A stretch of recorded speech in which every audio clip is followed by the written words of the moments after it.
ساکت. نظم کلاسی حفظ کنیم. این درس اول امروزه. 2 به علاوه 2 مساوی 5. حالا تکرار کنیم.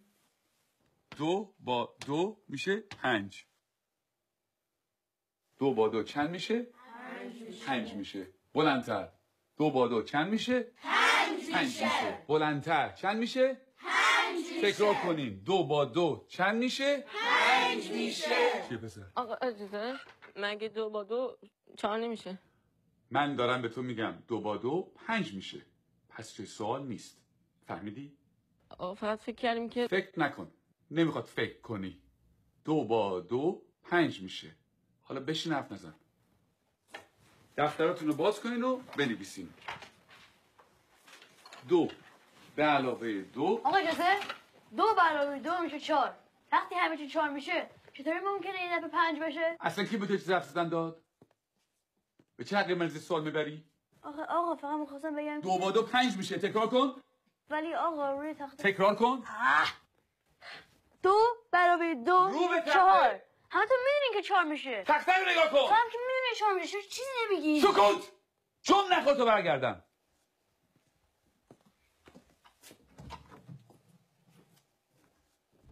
چکش بابا نمیخوای همون تو در سر بندازی. ولی اصلا کردم میاد پدرش رو در میاره. این دانش آموز فکر کنه از همه بهتر میدونه. خیلی روش زیاده. بگو ببینم پسر 2 با 2 چند میشه؟ آقا اجازه 4 میشه آقا. شنیدی؟ باورتون میشه؟ این دانش آموزان از ممتازترین دانش آموزان مدرسه‌ان.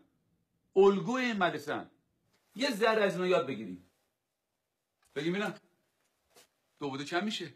آقا اجازه 5 میشه آقا. آفرین. اینجا پسر.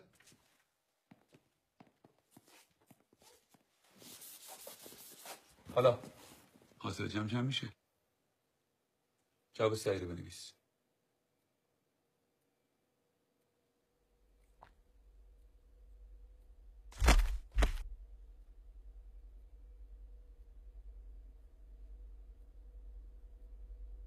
این آخرین فرصته.